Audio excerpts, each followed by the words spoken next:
अस्सलाम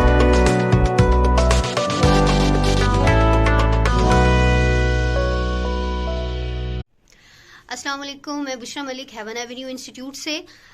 जी कल आप लोगों को मैनीक्योर के स्टेप्स मैंने सिखाए हैं, उम्मीद है सबको समझ भी आई होगी और थैंक यू सो मच, आप लोगों ने अप्रिशिएट किया, सब स्टूडेंट ने देखा उसको। अब आज मैंने जैसे कि कल बताया था, आप लोगों को प्रोडक्ट के हवाले से बताना है और साथ साथ आपको समझाना है कि किस तरह से आपने कौन सी क्रीम को अप्लाई करना है, उसकी टाइम ड्यूरेशन कितनी होनी चाहिए। तो आज मैं जिस प्रोडक्ट के साथ काम कर रही हूँ, मेरे यहाँ हेवन एवेन्यू इंस्टीट्यूट में भी यही यूज़ होती है, वो है क्लोज़र। तो इसी के ऊपर आज आपको स्टेप्स भी करके बताऊंगी और कंप्लीट मैनीक्योर का जो है इंशाल्लाह आपको समझाना है। अब आप देख लीजिएगा कि उसमें कोई क्वेश्चन आपको जो समझ ना आए वो आपने व्हाट्सएप नंबर से मुझसे, ये है आपके पास लोशन, उसके बाद ये है स्क्रब और ये है ब्लीच मास्क इनका, और दूसरा अगर आप सिंपली मास्क लगाना चाहें तो वो ये इनका मास्क है। अब 3 क्रीमें हैं जो जिस तरह जो कि आपने अप्लाई करनी है, उससे पहले अब आपने कोशिश ये करनी है कि क्लिनजिंग यूज कर लें और क्लिनजिंग करने के बाद आप जो है स्क्रब करेंगे। तो हम पहले अप्लाई करते हैं क्लिनजर।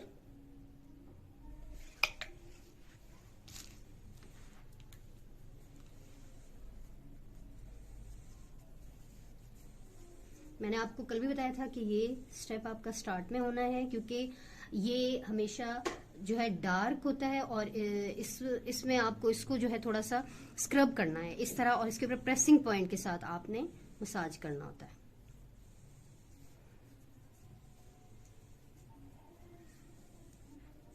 अप्लाई करने के बाद आपने ये स्टेप किया, फिर फ्रंट से किया और ये कल आपको मैंने स्टेप सिखाया। और जितनी भी क्रीम्स हैं, स्क्रब हो या क्लिनजिंग आप मिल्क से भी कर सकते हैं, तो सब पे आपने जो आपके स्टेप्स होंगे वो यही होंगे। इसके बाद ये स्टेप है, इसी तरह उंगलियों के लिए ये आपने जो जोड़ होते हैं वहां पे आपने 5 टाइम क्लॉकवाइज करना है और ये सब प्रेस करके करना है, यानी कि आपने थंब से प्रेस करना है। फिर आपने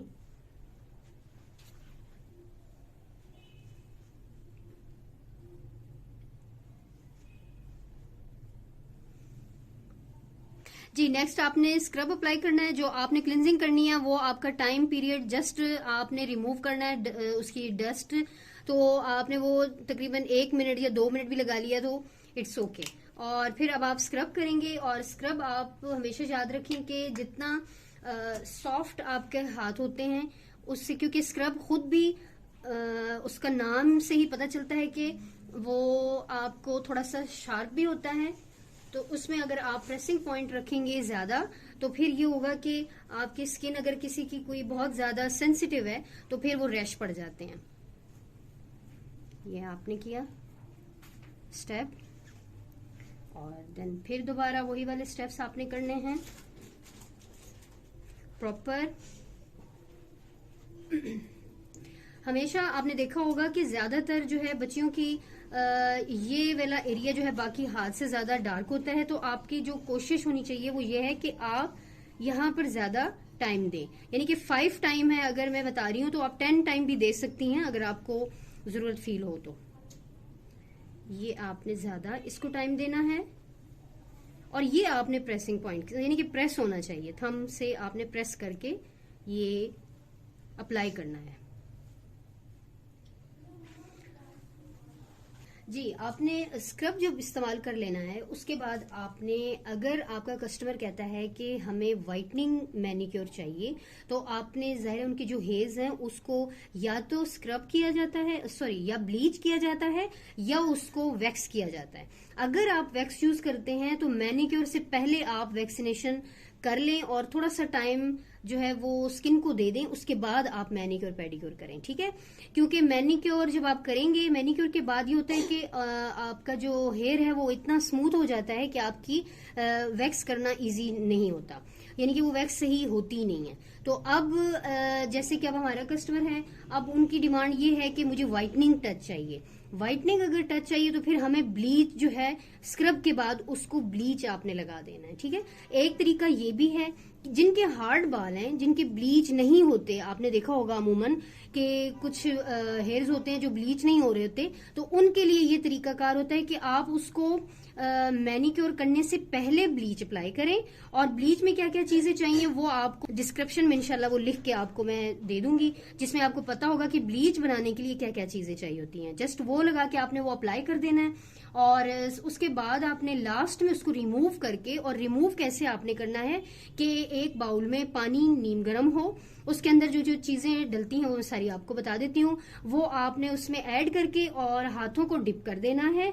और जब आप उसको निकालेंगी, वो जो आपने स्क्रब लगाया हुआ होगा उससे जब आप हाथ बाहर निकालेंगी तो वो आपने रिमूव करके उसके बाद आपने ये वाला मास्क जो है इसको अप्लाई कर देना है। मास्क लगाने के बाद इसको आपने टाइम इतना देना है तकरीबन 15 मिनट, ताकि वो लगा रहे। और उसके बाद आपने उसको जब वो ड्राई हो जाएगा, ड्राई करने के बाद आपने रिमूव करके और लास्ट में लोशन कोई भी आप लगा सकते हैं जो आपके पास अवेलेबल हो। जी, अब हम मास्क अप्लाई करेंगे। पानी के जो जो चीजें डलनी है वो मैं आप सबको बता देती हूँ साथ साथ। और इसमें हम लोग मास्क भी अप्लाई कर रहे हैं, ये हमारा लास्ट है।